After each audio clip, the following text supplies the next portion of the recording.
Hi little people. I thought I'd bring my very old Ted to read with me today because he likes a story. This is Wimpy, and I had him when I was about 5, I think, or 6. So he's very, very old, and he's lost his nose and he's lost his eyes and he's very threadbare. But he's one of my favourites and his name's Wimpy. Did I say that? I think I did. Right, we were reading Party Manners. Do you remember? And we got as far as the dot, and Barney had his caveman suit and Lou had her leopard suit, and they were going to go to the party without telling Gran. That's a bit naughty, isn't it? Just a little bit. I hope none of you would do something like this if you came and stayed with me. Anyway, let's see what happens.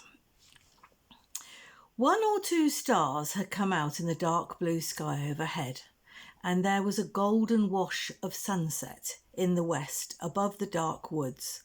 A blackbird was trying out his new spring voice from the elm tree. It had been the first mild, dry day of spring, and the air was beginning to feel alive with the earth warming up and buds opening and things creeping out of their winter beds. A leopard and a Stone Age hunter, as they let themselves quietly out of the back door, felt they couldn't possibly have stayed indoors any longer without bursting. You enjoying it, Wimpy? Good boy. The leopard dropped to hands and feet as soon as it reached the lawn, but the hunter said, "Oh, come on, Lou, we'll be late if you're going to crawl all the way."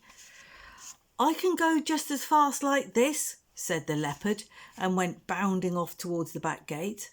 As they let themselves into the paddock, Flash the pony pricked up his ears, snorted, and went careering round the paddock in alarm and excitement. "Silly old Flash," called the leopard, "it's only me." "I thought you were a leopard." "I thought you were a leopard," said Barney. "So did Flash. No wonder he's frightened." They made their way along darkening tracks and footpaths. Sometimes the leopard would go ahead and leap out from behind a bush at the hunter. Sometimes the hunter would run on and lie in wait for the leopard. One time, when Barney was lying in ambush behind a hollow beech stump, Lou crept up behind him and jumped on him, instead of coming along the path and being jumped on. Barney was cross. "That's not fair," he complained. "It was my turn to do you." But Lou only laughed in a catty sort of way and went bouncing off ahead again. Barney sat down rather sulkily and let her go on. He should have had another turn, he thought. He heard Lou's footsteps dying away along the track, and then suddenly there was the snarl and roar she usually gave when she was ambushed. It sounded rather astonished this time. Then he heard Lou's voice. "Barney, it was my turn for an ambush. How did you get ahead so quickly?" But he hadn't gone ahead. He'd been sitting here. Who was Lou talking to? What was going on? He got up and ran along the path between the dark thickets. He found Lou a good distance ahead, crouching down and panting. "You did make me jump that time," said Lou. "I wasn't expecting you. How did you get there so soon?" "Get where?" asked Barney, wondering. "Behind that oak tree. I know it was you all right, but I wasn't expecting you," said Lou. "But I wasn't behind that oak tree. I was along the path there," said Barney. "Oh, don't be silly, Barney. I saw you with my own eyes, didn't I?" said Lou crossly. "You must have been there." "But I wasn't, I promise," Barney protested. "How could I have got there?" Lou said nothing for a moment. Then in a different voice she said, "I think we'd better stop playing this game now. We'll only be late for the party. Let's just walk on." Is she a little bit scared? Who could that have been? Could it have been Stig? Don't know.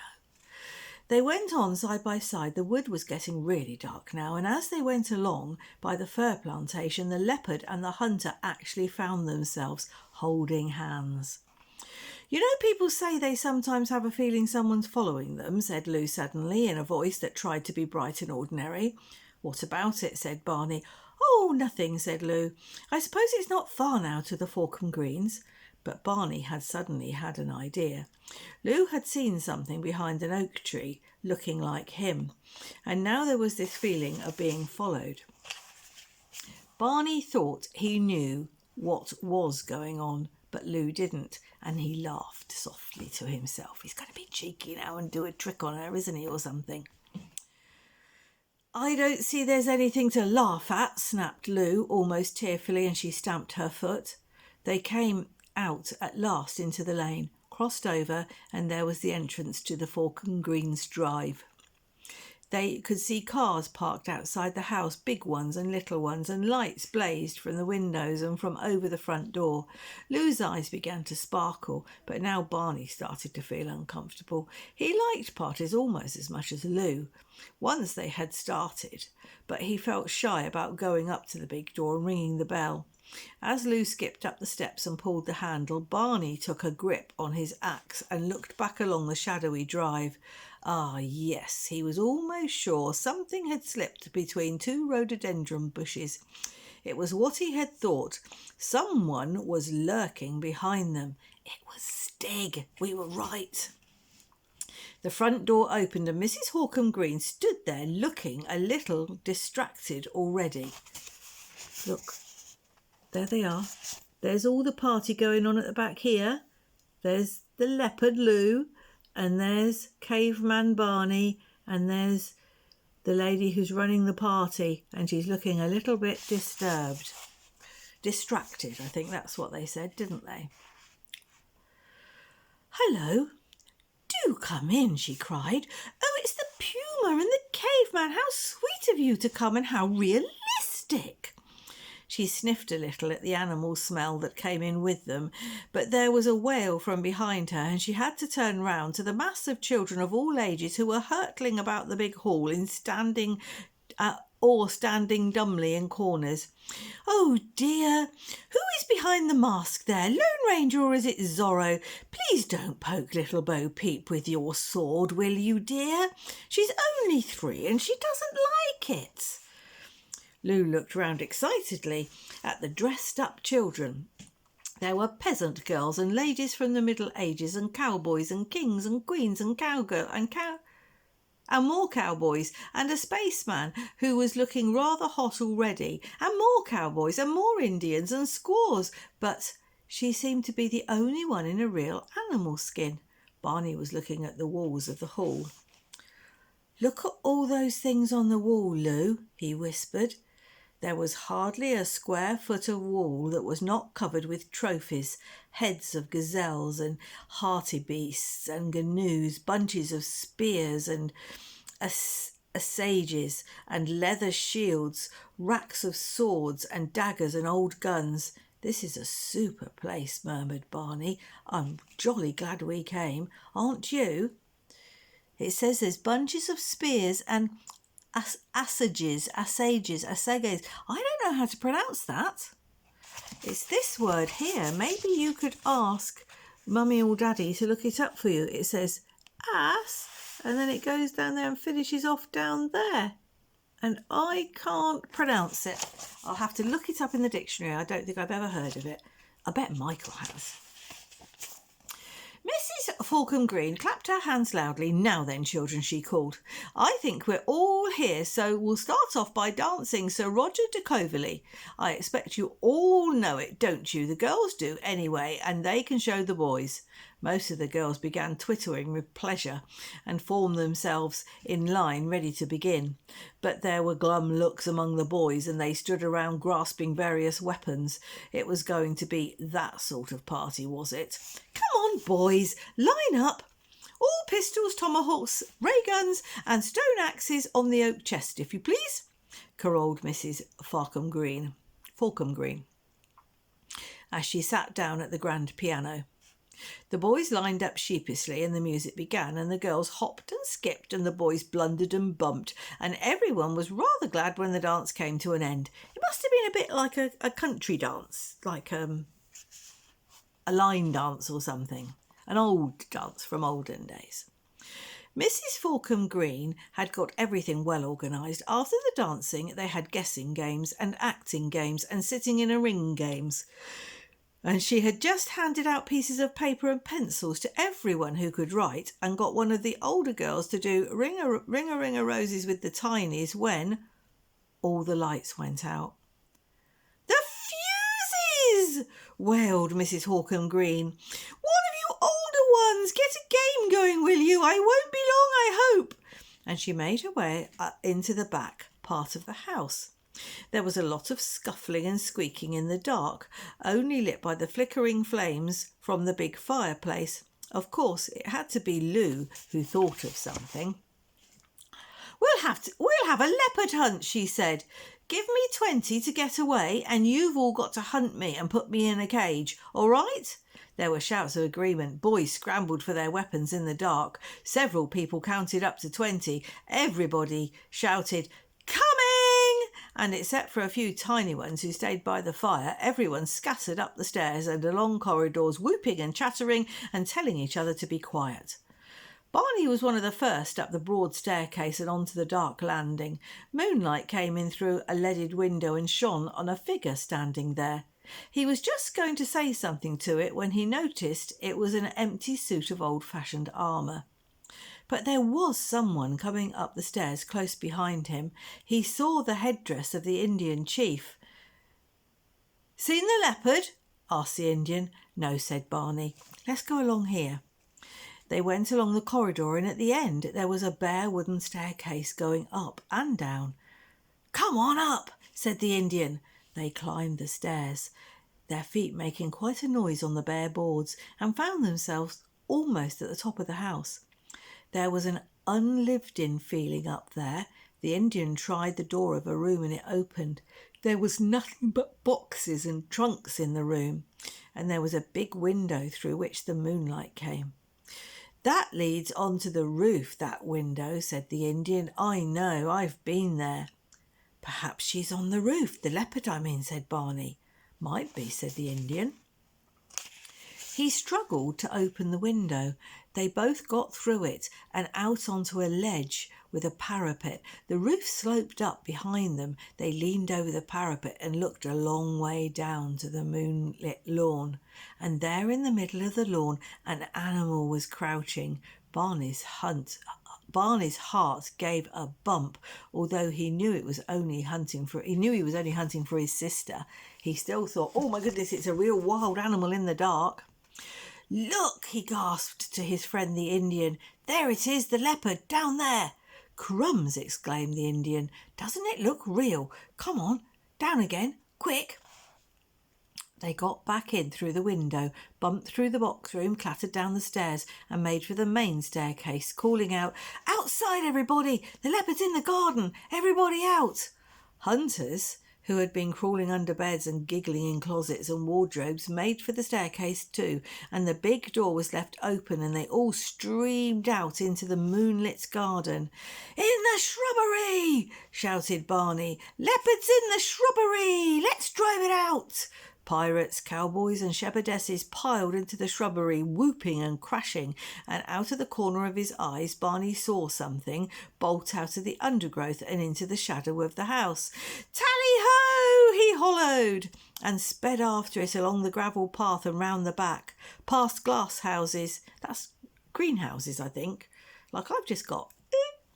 Glass houses, past glass houses and outbuildings. He heard running feet behind him. The Indian and some other hunters were on the trail too. In front of him were two big wooden gates, open and leading into a paved stable yard with buildings all around it. "In there!" he panted. "I saw it go." He dashed through the gateway, and at least half a dozen others clattered in with him. "Quick, shut the gates! Don't let it out!" he heard the Indian say, and the heavy wooden doors banged to behind him, but Barney stood rooted to the pavement, unable to move. The other children behind him were suddenly still and silent too. The boy dressed as the Indian gave a shaky whisper. There's 2 leopards." The moonlit shone clearly on the roofs of the buildings and the checkered paving of the yard. "Look, there's the yard.